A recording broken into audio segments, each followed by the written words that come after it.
Good morning, everyone. Om Namo Bhagavate Vasudevaya. Om Namo Bhagavate Vasudevaya. Om Namo Bhagavate Vasudevaya. Om Namo Bhagavate Vasudevaya. Om Namo Bhagavate Vasudevaya. Om Namo Bhagavate Vasudevaya.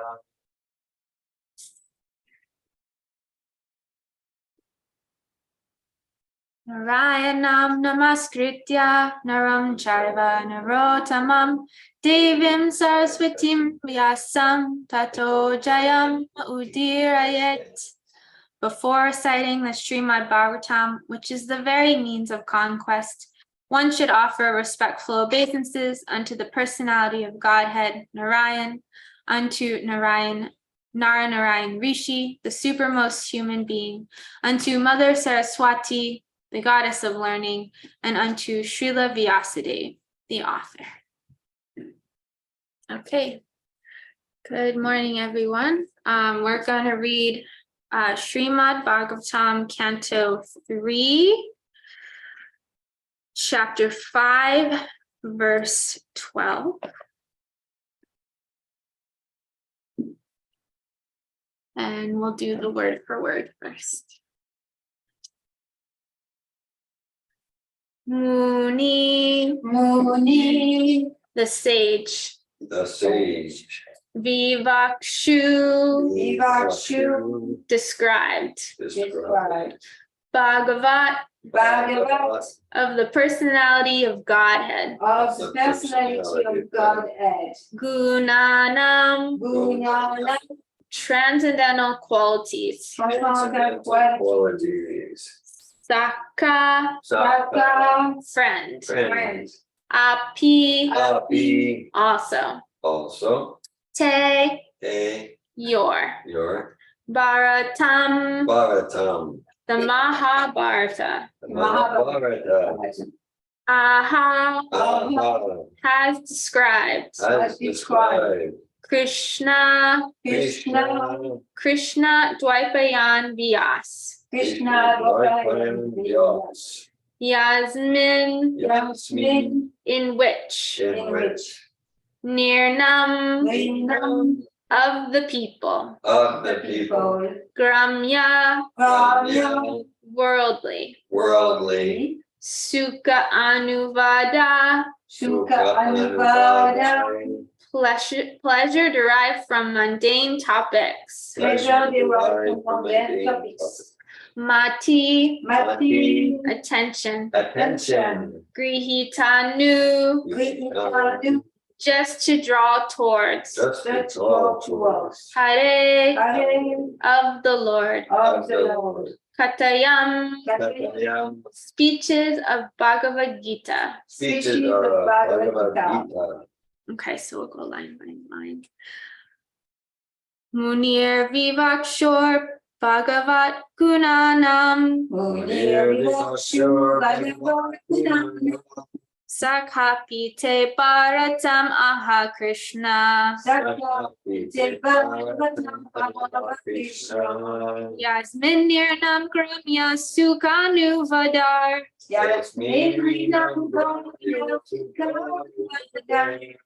Matir Grihita Nu Hare Katayam. Munir Vivakshor Bhagavad Gunanam. Sakhapite Bharatam Aha Krishna. Sakapite Bharatam Aha Krishna. Yasmin Nirnam Gramya Suganu Vadar. Yasmin Gramya Suganu Vadar.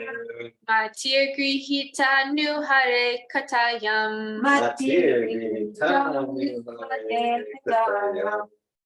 Munir Vivakshor Bhagavat Gunanam. Munir Vivakshor Bhagavat Gunanam. Sakhapite Bharatam Aha Krishna. Sakyapite Bharatam Aha Krishna. Yasmin Nirnam Gramya Suganu Vadar. Yasmin Nirnam Gramya Suganu Vadar. Matir Grihita Nu Hare Katayam. Matir Grihita Nu Hare Katayam. Nirvivakshur Bhagavad Gunanam. Nirvivakshur Bhagavad Gunanam. Sakapite Bharatam Aha Krishna. Sakhapite Bharatam Aha Krishna. Yasmin Vinam Gramya Sukhanuvade. Yasmin Vinam Gramya Sukhanuvade. Matir Grihita Nu Hare Katayam. Matir Grihita Nu Hare Katayam. Munir Vivakshu Bhagavad Gunanam. Munir Vivakshu Bhagavad Gunanam. Sakyapite Bharatam Aha Krishna. Sakhapite Bharatam Aha Krishna. Yasmin Vinam Gramya Sukhanuvade. Yasmin Nirnam Gramya Sukhanuvade. Matir Nu Hare Katayam. Matir Grihita Nu Hare Katayam. Would anyone like to repeat online? Munir Vivakshur Bhagavad Gunanam. Munir Vivakshor Bhagavad Gunanam. Sakhapite Bharatamaha Krishna. Sakhapite Bharatam Aha Krishna. Yasmin Rinam Gramya Sukhanuvadair. Yasmin Nirnam Gramya Sukhanuvade. Matir Grihita Nu Hare Katayam. Matir Grihita Nu Hare Katayam. Anyone else?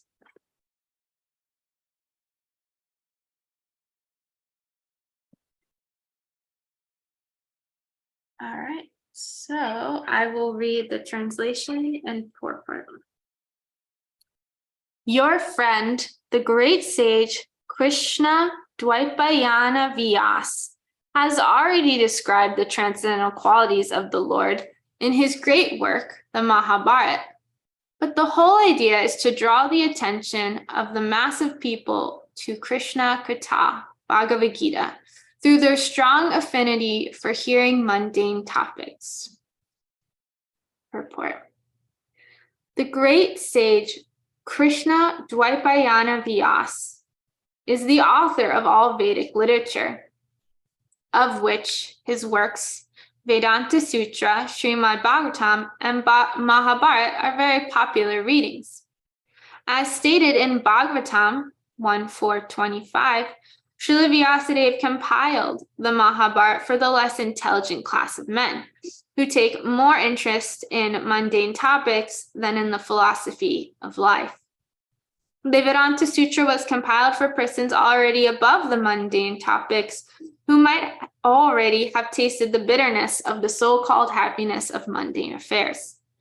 The first aphorism of Vedanta Sutra is Atato Brahma Jigyasa, i.e., only when one has finished the business of mundane inquiries in the marketplace of sense gratification can one make relevant inquiries regarding Brahman, the transcendence.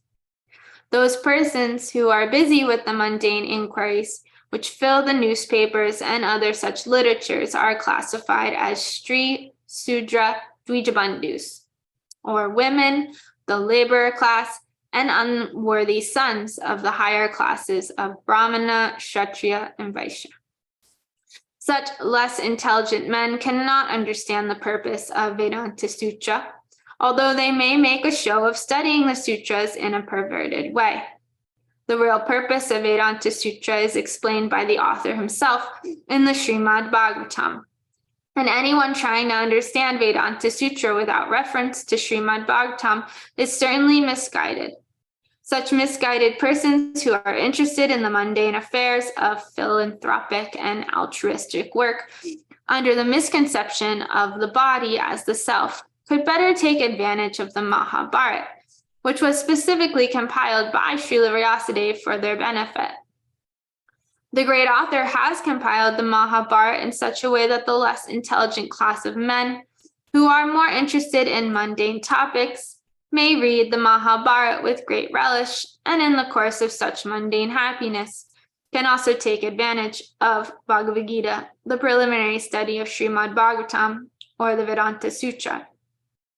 Srila Vyasadeva had no interest in writing a history of mundane activities other than to give less intelligent persons a chance for transcendental realization through Bhagavad Gita.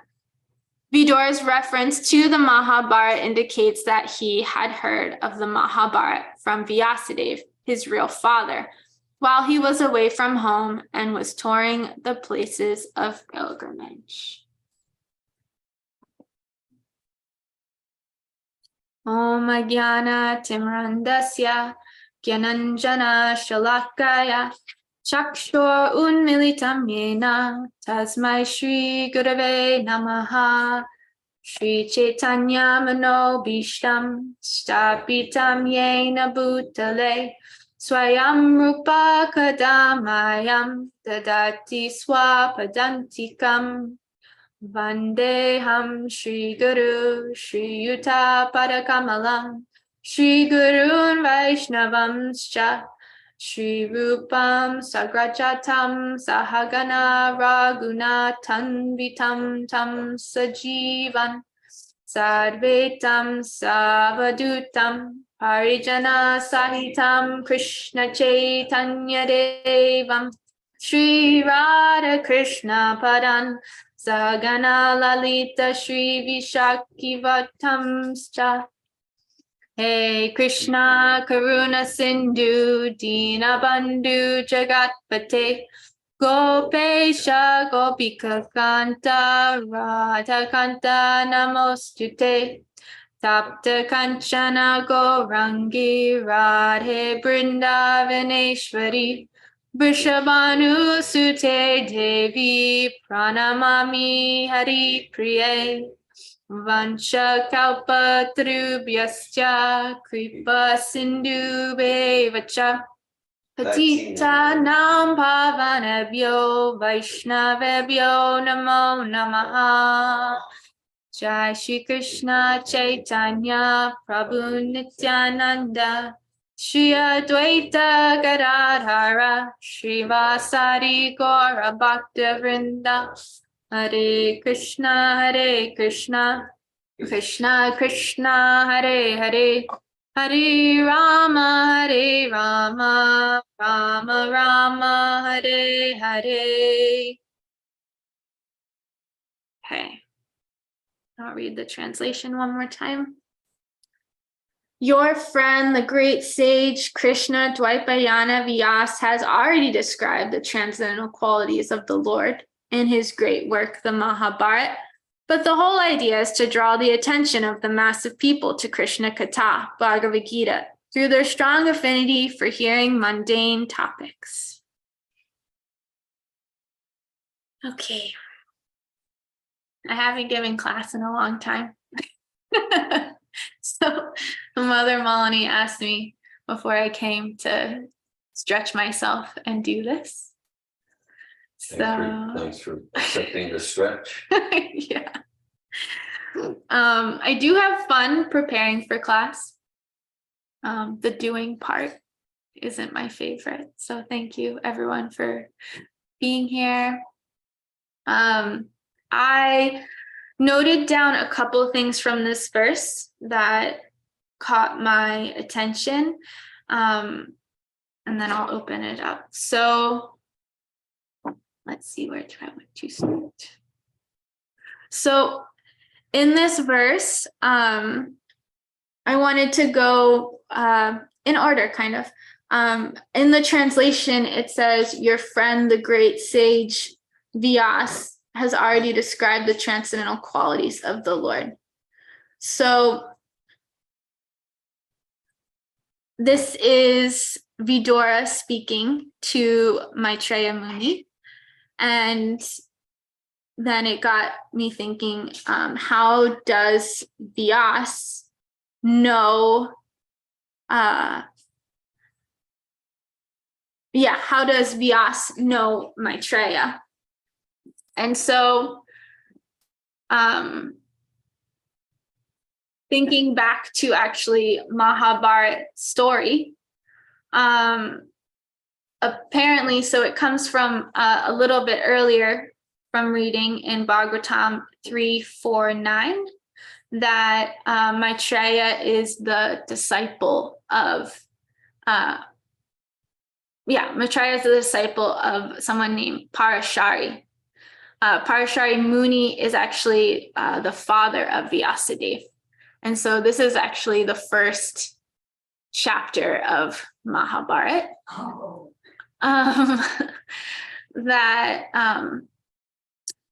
Parashari Muni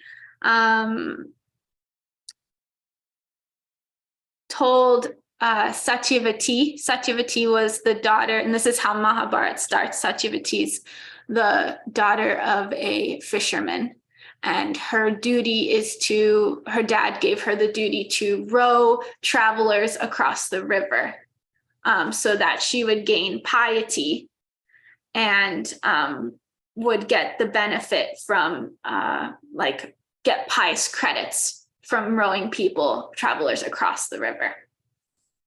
So when she was at the river, actually the Rishi Parashara approached Satyavati and told her that Providence had destined her for greatness, and he's going to give her an illustrious son to play an important part in the world. And so Parashara Rishi told Satyavati, I'm going to get you pregnant, but you can still keep your virginity. So he's got some magic powers. So Satyavati's first son is Vyasadeva. So understanding that Vyasadeva and Maitreya might be similar ages, but in a sense, Vyasadeva is Parashara's son and Maitreya is his disciple. So they're both sons in a way. And so then in some, they know each other. So then you might ask, then how does Vidura know Vyas?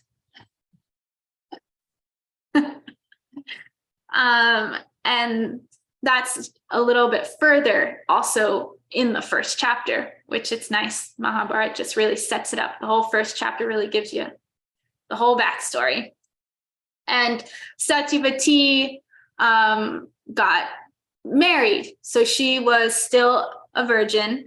And actually the sage Parashara gave her an illustrious, like a beautiful smell afterwards, like gave her the boon of this like beautiful smell. And that attracted King Shantanu, who was the ruler of the whole Kuru race. And so King Shantanu, you might also know, background story, was also married to Mother Ganga. And Mother Ganga said, I'll be with you and I'll bear sons, but you can't ask me any questions as to like what I do with those sons. And it's like a background story of the Vasus. And she pretty much killed 7 of her 8 sons. And the 8th son, King Shantanu, was like, whoa, hold up. Actually, like, could we keep one? This is really intense that you're killing all my sons. And so Ganga gave King Shantanu the son and left back to the heavenly planets because he didn't keep his promise of not ever asking. So King Shantanu was in the woods out, I think, just hunting, and came across Satyavati and fell in love with her. And so, to recap, Satyavati already had Vyasadeva, but actually when Vyasadeva was born, it said he grew to full maturity and said, Mom, if you ever need me, just think about me and I'll come, but I'm out of here. To go live in the caves in the Himalayas and be an ascetic. So King Shantanu asks the fisherman Satyavati's dad, can I marry your daughter? And the fisherman's dad actually had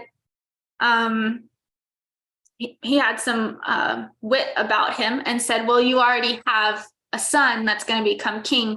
So if my daughter marries you, all of her sons won't be king, and she'll be like, that won't be good for our family.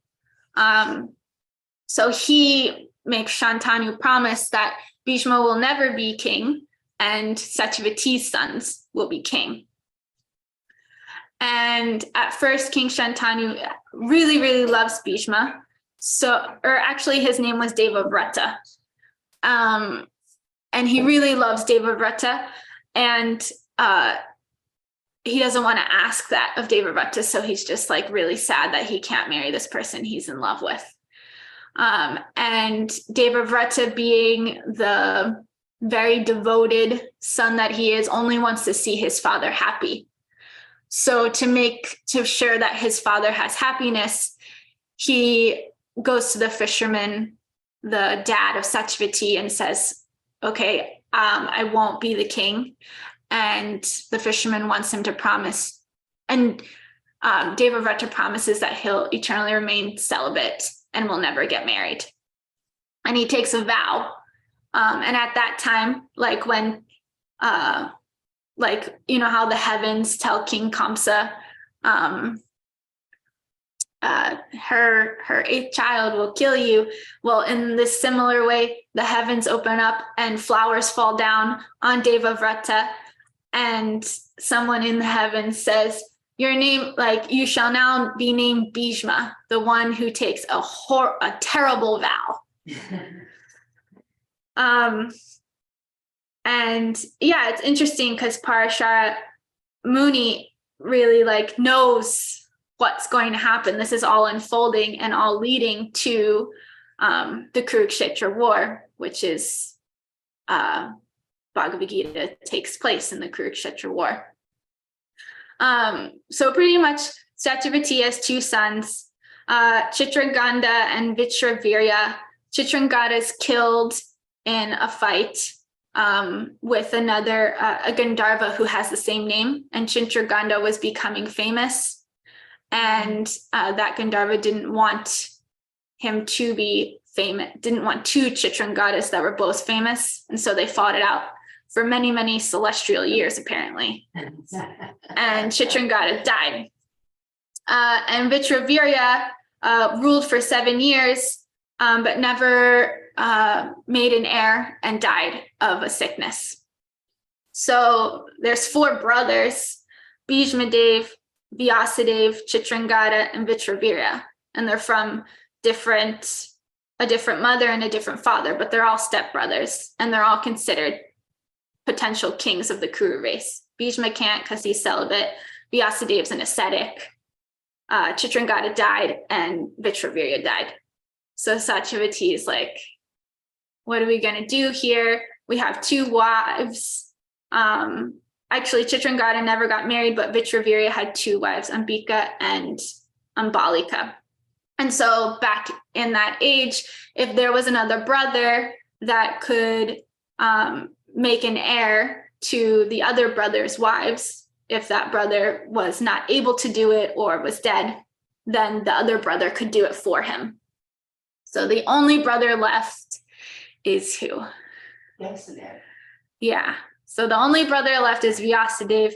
So Satyavati thinks of Vyasadeva, and he comes and she requests that that sons be born, that he give 2 sons to Ambika and Ambalika.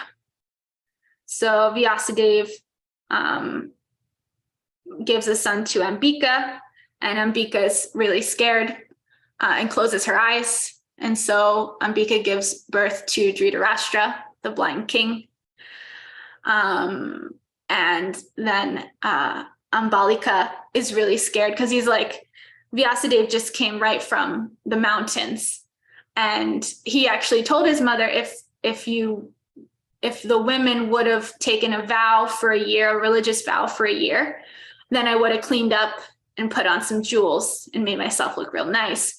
But since there's no austerity going on here, and you just need an heir right now, I'm going to come as I am, and I'm not going to look nice and take a shower. Like his austerity is just to like not be externally clean. So both women are frightened of him, the way he looks. And so Ambalika flushes white, and so Vyasadeva tells Satyavati that she will have a pale son. So at least that son isn't blind, and that's Pandu, the father of the Pandavas. And then what's really sweet, where Vidura comes from, since he's Vyasadev's son, Satyavati asks, can you try again with Ambika after she has her blind son? Maybe you can just try again and she'll do better. And Ambika just can't take it, and she asks one of her close maidservants to be the one to enter the bedchamber. And when Vyasadeva comes in, the maidservant can see that it's a great sage with a that's like has a beautiful heart and really incredible. And so she bows down to him and washes his feet and praises him, and he is really impressed. And he tells her, your son will be wise, fortunate, and the most of all intelligent men upon this earth, which is Vidura. So Vidura is the son of Vyasadeva. So it's nice things that are talked about in Bhagavatam that maybe the backstory isn't there. Then you learn the backstory in Mahabharata. So specifically, Prabhupada is saying in this verse that Mahabharata is mundane literature, that it is for the less intelligent class of men, and it's for people that are interested in mundane topics rather than the philosophy of life.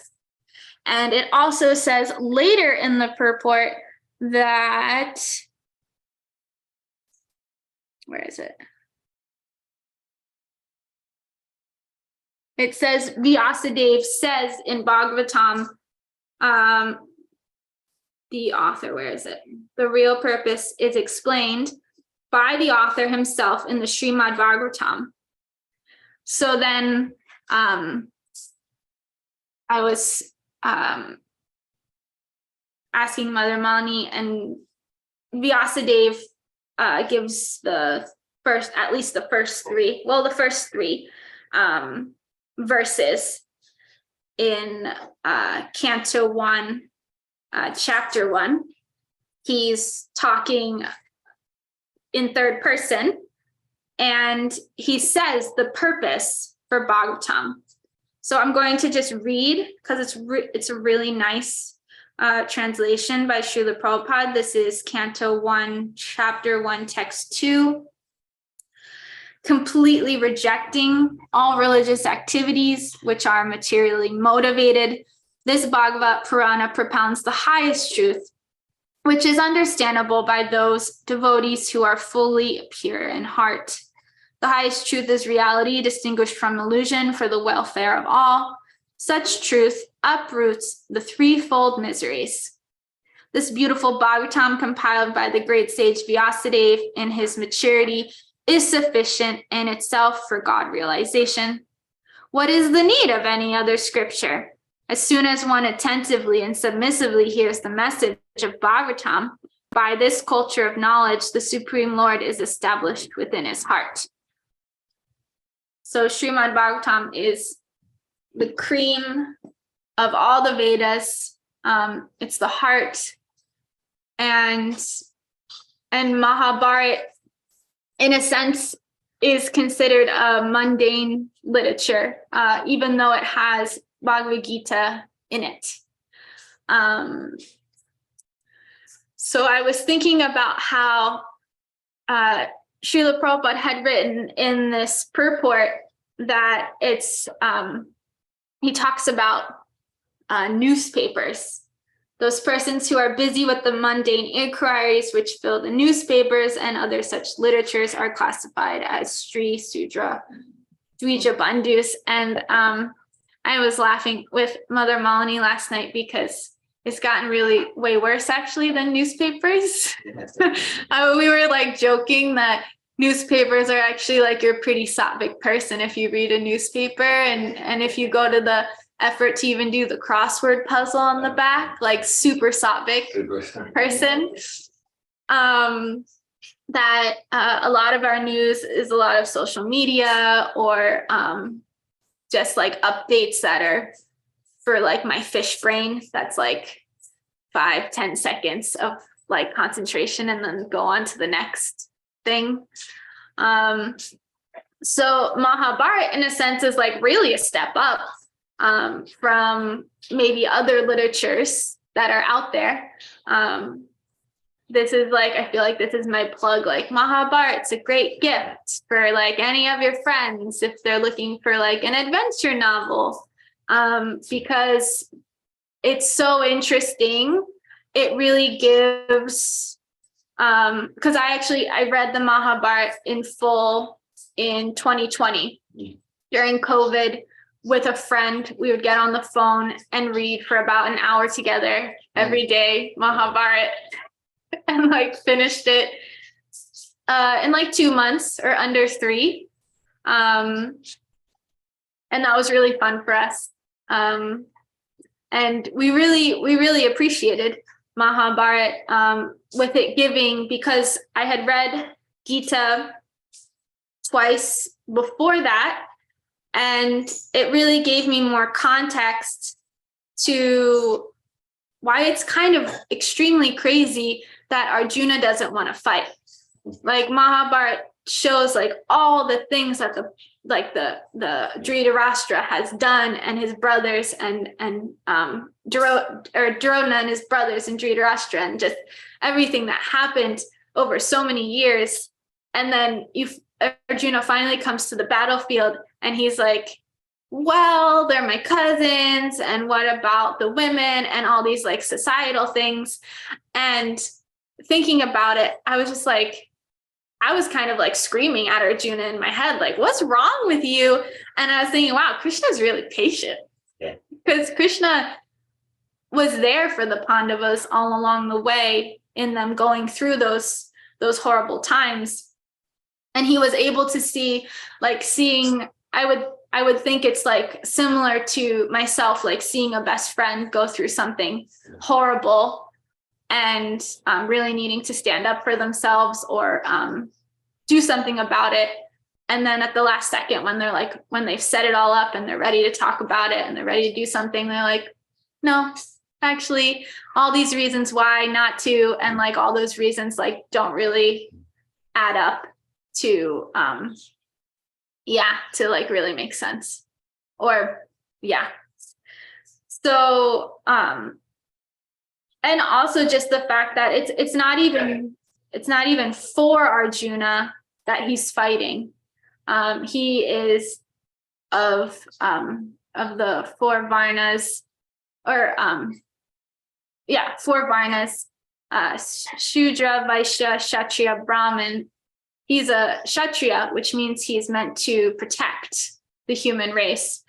And the kings were meant to bring God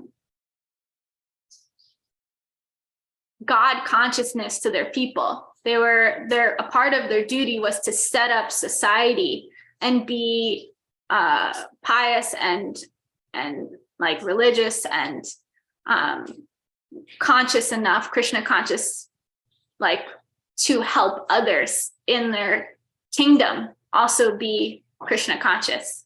And that was a part of their duty. So the fact that Duryodhana and his brothers were ruling and they weren't God conscious, Arjuna was, in a sense, if he didn't fight, was letting all of those people just not be God conscious. And that's like a death itself. He's just literally letting all of his dynasty die while living in a material body. So it really set it up for me reading the Mahabharata, like, wow, like it really, really makes sense why Arjuna really needs to fight. And it's really beautiful that Krishna is so patient with him. Yeah. So that came up for me. And then I was thinking about this question of like, what is a mundane topic? So specifically in the purport, Srila Prabhupada says, anything not directly talking about the philosophy of life, or like in the purport to 112, the real purpose of life, not talking to the real purpose of life. And Mahabharata does really go into a lot of culture, how to be a stand-up person. It's a lot of the education of importance of sacrifice, protecting women, personal responsibility, truth, those things, which in a sense, is definitely a step up from today's day and age.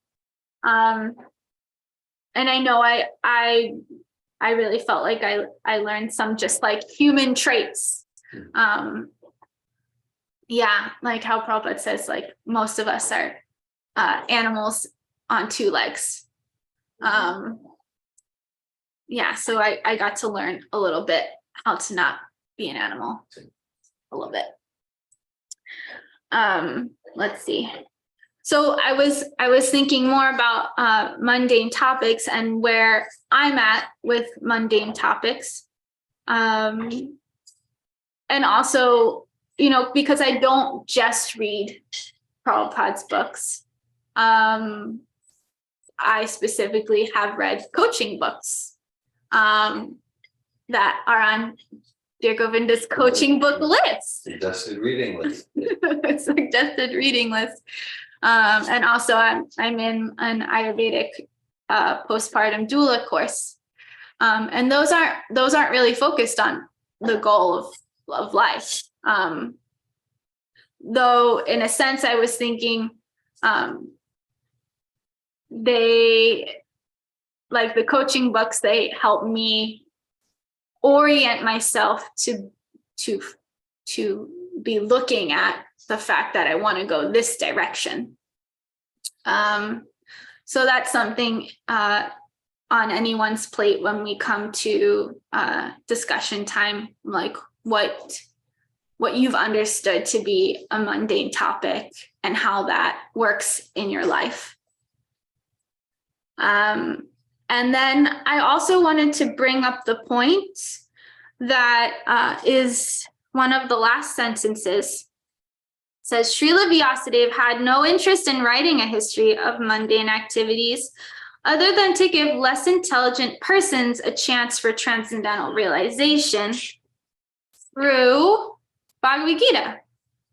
So I was thinking Vyasadeva's truly a well-wisher of everyone. He didn't actually want to write just a mundane history, though he knew if he packaged Bhagavad Gita in this really interesting, heroic adventure, that people would read it. Because by the time you get to the Gita part, like you're so invested, or like I was so invested in the story that it was like, yeah, I gotta read. Maybe it's a little bit more philosophical termination once you get to the Gita part, but it's like, no, I'm invested. I want to know what happens in the end. So then people are able to take maybe some medicine that isn't necessarily so tasty by itself, for like myself, that can be very covered. Then the medicine's like really not so tasty. Then I'm able to take it, not even realize I'm taking it, in a sense. And I was just thinking how that's brilliant, and how we can do that more in our lives with helping people learn transcendental knowledge, have transcendental realizations, and slowly the medicine working on them, and them having more and more of a taste for something that maybe at first, if they were given it, they would be like really repelled by it. And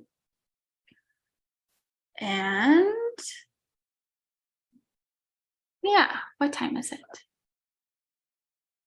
8:53.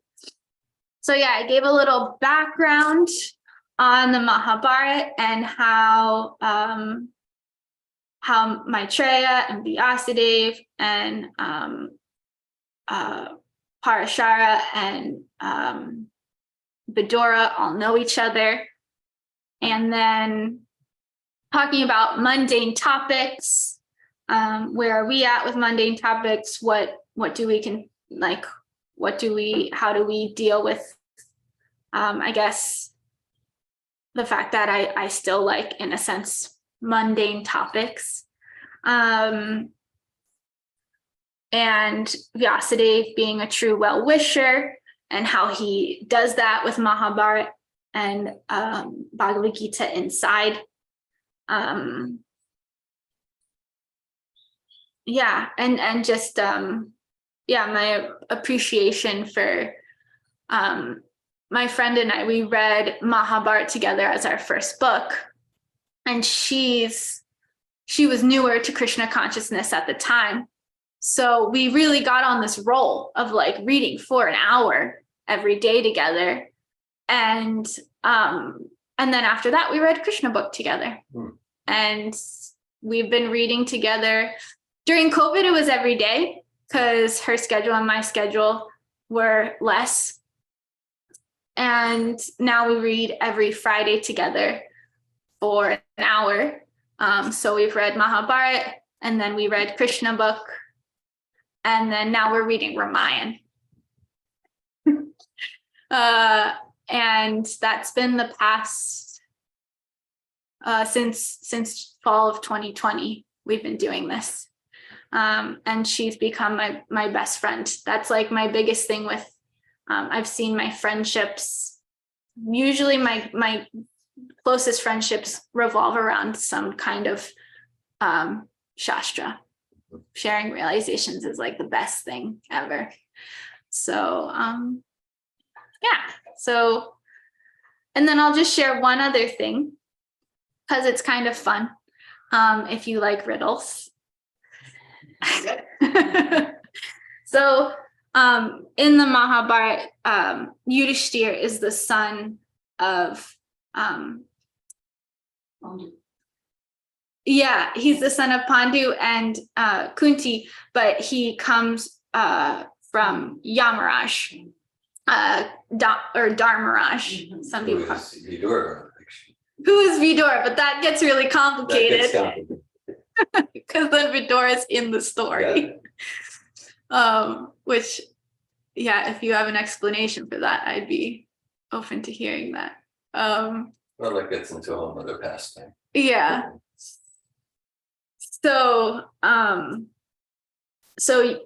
Yamaraj, if you don't know who Yamaraj is, he controls, and you can correct me, but like he's the one that like, it's funny, like when people talk about heaven and you like go to the Golden Gates, like when I've heard Christians or like someone in my family or just, you know, I don't know how it really works for them, but you go to the Golden Gates and then someone reads out like all the good things you did and all the bad things you did. And if you get to go through the Golden Gates or if you get to go to hell. And that's how I understand Yamaraj's duty is. He rules all the hellish planets, and also he's kind of, or his ministers, him and his management staff, pretty much are like, hey, you did this and this good, you did this and this bad. Let's decide I'm going to decide where you go. And it's interesting. I absolutely loved when someone told me this, and maybe it is in Bhagavatam, but that Yamaraj loves kirtan because he's a devotee. He's a devotee of Krishna. And so Yamaraj shows up for kirtans. And I thought that was really sweet. So to not get too off track, Yamaraj comes as a crane to his son Yudhishthir, and asks him all these riddles, because some things are happening, and it's kind of sweet. And there's he asks some of them in the Mahabharata, and then there's a whole appendix 4 that goes over actually all the riddles that the crane asked Yudhishthir to see if he's knowledgeable enough. And just this whole like dharmic mood in Mahabharata. So I just thought it'd be fun to do one and see if anyone has any ideas. Okay, so let's try this one.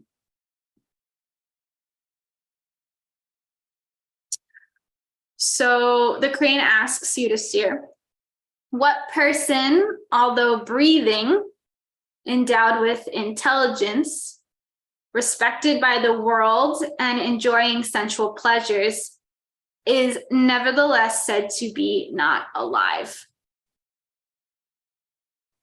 It's kind of far out, so I could just say it, but it makes sense. The person who does not satisfy, I thought the person who doesn't think of Krishna.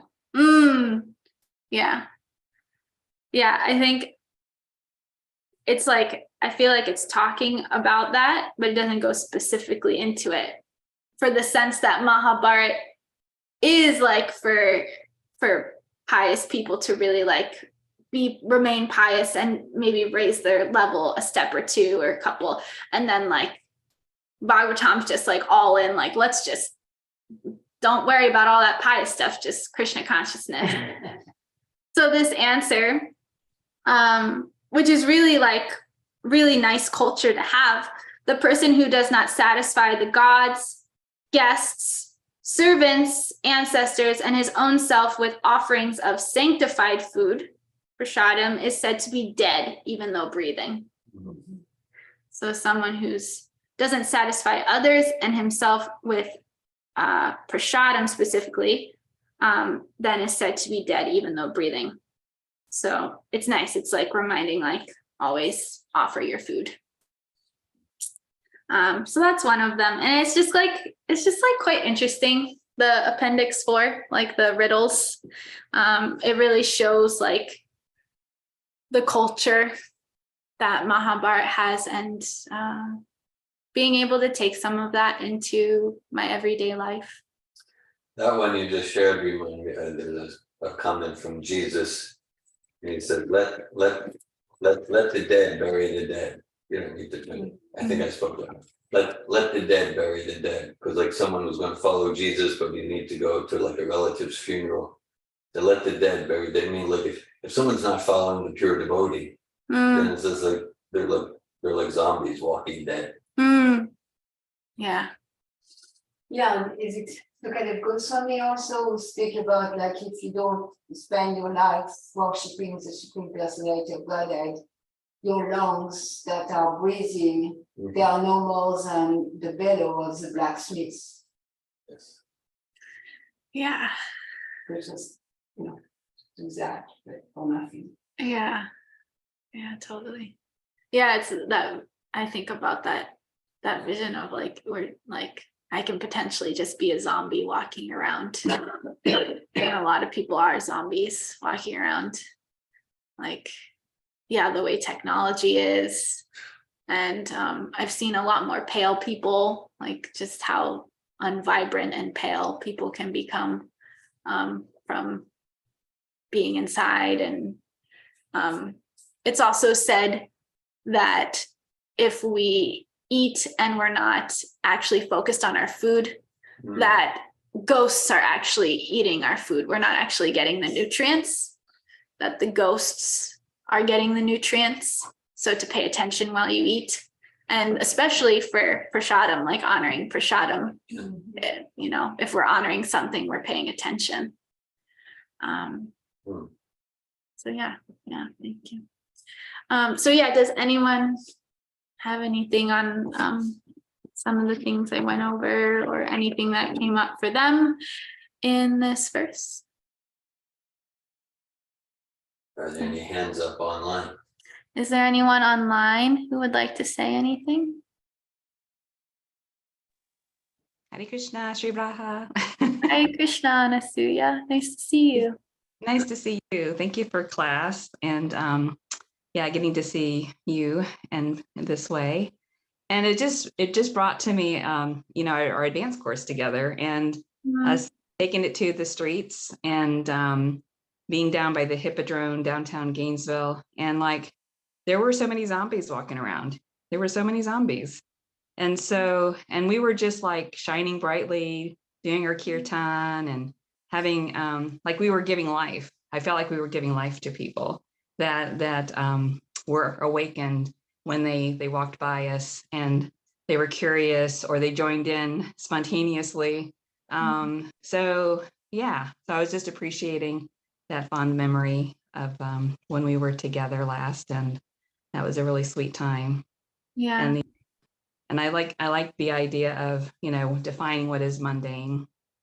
And I had an experience with a friend of mine who is Christian, and she wanted to spend some time with me, and we had a vegetarian lunch out. And so I did a prayer. And so at the end I said, and let us never forget God. Let us always remember God. And she was so touched by that. She just said, and she repeated it with me. She says, may I never forget God. Amen. And so to me, that's how to change, like that's how I wanted to continue our time together, was to be in God consciousness. And so that's but it can quickly go to mundane. So I struggle with that at times, but it's so touching when you can just see like the light comes on to somebody when they reconnect themselves with their beloved Krishna. That's so nice you did that. Like to put that up as like, okay, I'm setting this as a like a value purpose for our time here together. There's a better word that I'm trying to think of. Intention. Yeah, an intention for and I'm just thinking like that was really brave of you. Oh, thank Sometimes you. I'm like, oh gosh, did I mention God's name or even wear tilak in public? Like, yikes. Yeah, it can be that way, or it can just be like, I'm really like I want to honor Krishna, and I just want everyone to see that I honor him and love him, and I am joyfully expressing through him. And so I wasn't wearing tilak that day, but I definitely had my in my consciousness, I wanted to raise it to that level. Yeah. Nice. I also appreciated the Harinam point that you brought up, because talking about Vyasadeva and how he like packaged Gita in this nice contents to give to people that might not take Gita. I had asked Mother Malini last night, and her first thing was lollipops and prashadam, and how that's a perfect package for anyone. Everyone loves to eat yummy food. So then thinking about also that Harinam, like Harinam's like, for me, Harinam's the easiest.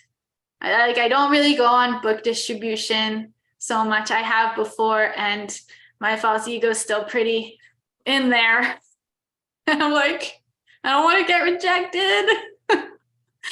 But I love going on Harinam and just getting to sing and see people like, yeah, like you see everyone's, like most people's faces are not happy. They're just like kind of just going about and like upset about something, and when they hear Harinam, like the instruments along, of course, the Maha Mantra, just seeing people smile is really sweet, and see them like dance, or especially the little kids, like when a little kid is like so into it and their parents like, come on, and the little kid like completely goes away and is like, and we give them an instrument and they're like, oh, like, yeah, I need to be more like that little kid who's like really actually more in touch with their Paramatma than most adults, is what my experience with little kids. So Absolutely. thank you. Yes, Hare Krishna. Would anyone know? I'll share. As Yeah. far as I'll come there. That's it. Okay. Hare Krishna. Yeah, I'm thinking about purport in Bhagavatam, thinking it's 6th canto. Hare Krishna, Hare Bol. And Prabhupada writes there that one who sees everything as Maya, rather than sees everything as Krishna, is an offender. So we can say like, what's a mundane topic? Nothing is a mundane topic. There's that point of view. So in this section of Bhagavatam that we're reading, Prabhupada talking about mundane topics, and so this, so it's Vidura. But like there's that sense that nothing's a mundane, because like Maya means that which is not. So everything is factually connected with Krishna. So nothing's Maya. Now, when I'm not realizing the connection of a topic or a thing with Krishna, then it means I'm in Maya. My consciousness is in Maya. It was on Friday, I quoted a verse from Narada Muni, Idam hi pumsas tapasa shutasya suktasya sviktasya chaburi datayo avichu torta kavibirni upito yad utamashloka kunana varnanam. That then in that verse and purport talks about psychology and chemistry and politics and economics and physics, social science, practically all the branches of human endeavor. Because they're mundane topics. And then, to the extent that the devotional soul is realized, then that soul realizes the connection of that news article or that movie with Krishna, not just realizes it theoretically, but is able to relate to it in a way that increases the super soul connection of themselves and everyone else with Krishna.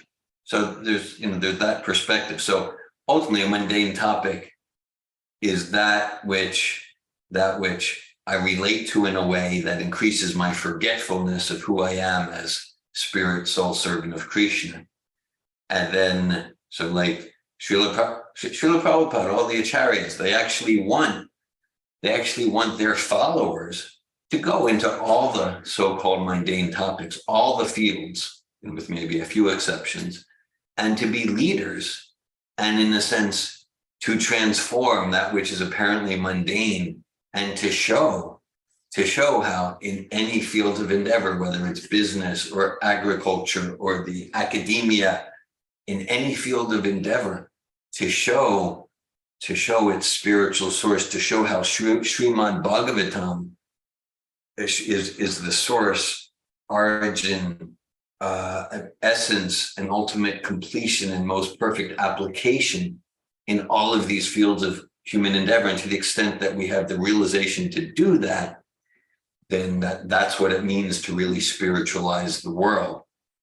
And of course, if we go out into those mundane areas and we're not strong enough in our own connection with self and Krishna and Srila Prabhupada, then in the name of trying to dovetail things in Krishna consciousness, we just get more and more bewildered. So it can be, it is said, spiritual life is like a razor's edge.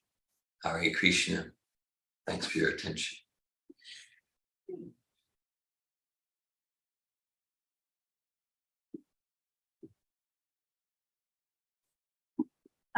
Bhakti Oasis has your hand up. Go for it. Hare Krishna. Hi, Krishna. Good morning. Good morning. Your class this morning, specifically because, well, there are many things, but specifically because of the emphasis that you put on all of the unknown, potentially unknown, unseen, unobserving, mystical things that could be happening at any given time. I think that's really fun. I think that is amazing to think about all the things that we're limited in and that we don't have access to that are happening all the time. And I love your emphasis on, especially in this last part of the class, on being brave for Krishna or being brave in your devotional service. I got that message from your class this morning because we don't know when we're going to be called to action. And so not have like weakness of heart and to really be in like the mode of sattva at any given moment. We could be like being strong in our sadhana so that we can be there whenever Krishna calls us up or whenever we know that we need to be doing service. We had an experience yesterday. We were at a pool at a hotel for George's work. Saraswati and I were at the pool, and then George came and all three of us were there. And there were a lot of sleeping ones. That's what I call them. People who were engaged in animal life, and they were drinking very heavily, and they were talking about all sorts of mundane stock tips and, you know, how they got rich quick and all of these things. And they started encroaching on us, like where we were at the pool. They were getting closer and closer, and, you know, these big guys, you know, muscles, and, you know, they were laughing really loudly and drinking alcohol. And there was a moment where I just really connected with like Lord Nishimadev and like protection over Saraswati, especially. And I just started shouting Hare Krishna at them. But like from like this place of real love and protection where I felt almost attacked by their laughter and how loud they were being and the way that they were, just the vibration that they were putting out. And then Saraswati reciprocated with me and she started singing Hare Krishna. And so suddenly all three of us are in the pool singing Hare Krishna Mahamantra to each other. And it disturbed everyone. Everyone around us started looking at us. They stopped what they were doing. They started moving away from us in the pool. And I was like, yes, thank you, Krishna. Thank you. Oh, that's so wonderful. And it was much more peaceful after that. Yeah, it really went from people just like, you know, diving in the pool sideways, like right next to little toddlers and creating like waves and disturbance and spilling alcohol drinks in the water with them. And they started to move away, you know, like they just started to inch, you know, still pretending like, you know, they were very calm and cool and it was like, you know, their space and whatever. But it, like the potency of the Maha Mantra, they actually like started to move away from being right on top of us, which was amazing to me. Yeah. And even like their conversation, like the drunk yell talking, like they stopped, like they couldn't continue the conversation. They were listening to the mantra and they were just almost like looking at me because I was yelling loud, you know. But it was a very, very interesting experience. But the idea also that anyone could be joining the kirtan celestially. Like we don't know if we're doing kirtan and maybe Yamaraj wants to show up or maybe someone else wants to show up. We don't know who's going to be there on our side helping us. It gives me a lot of confidence to really do my service without attachment to being afraid, knowing that there are celestial bodies who can come, people who could be there on our side, showing up at any given moment. Hare Krishna. Wow, thank you for reminding me how powerful the Maha Mantra is, especially in, I haven't heard a scenario like that, like before. And that was like really nice to hear. And yeah, the power of anyone could be there helping. I know Narada Muni also really loves kirtan. So, yeah, and I've heard some Prabhupada pastimes where Srila Prabhupada had said, oh, did you not see so-and-so, like Narada Muni, he was here for that kirtan or the yagya. And Prabhupada probably said, like, there's other, not that Narada Muni is a demigod, but there was other like demigod or demigoddesses there as well.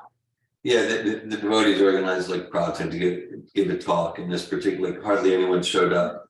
Hare Krishna.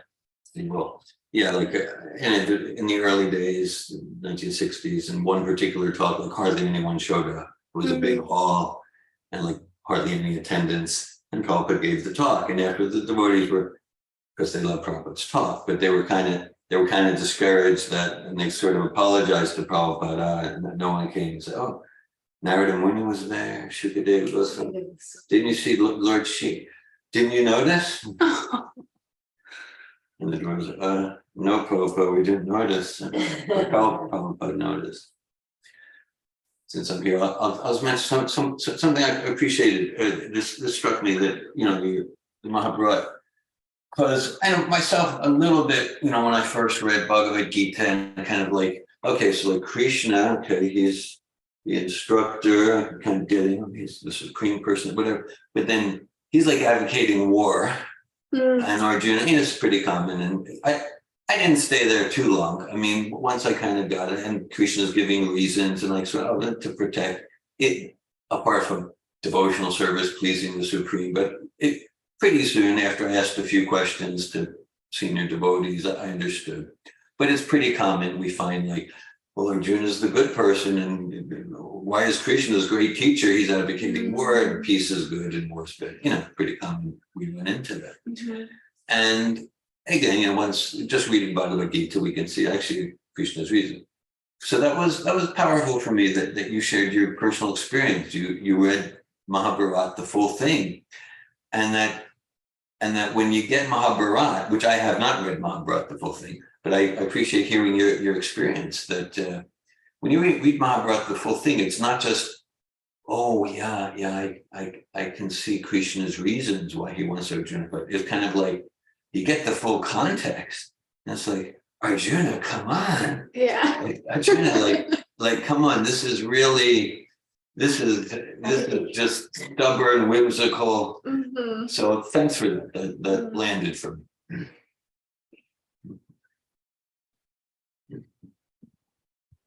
Would anyone else like to say something? We're at 9:19. Okay. All right. Srimad Bhagavatam ki, Srila Prabhupada ki, a semblance of all the devotees ki.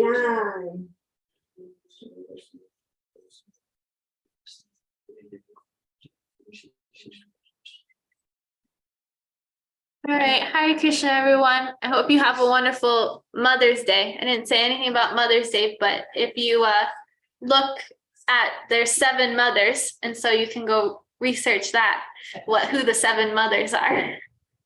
There's more mothers that you can celebrate on Mother's Day than potentially you thought.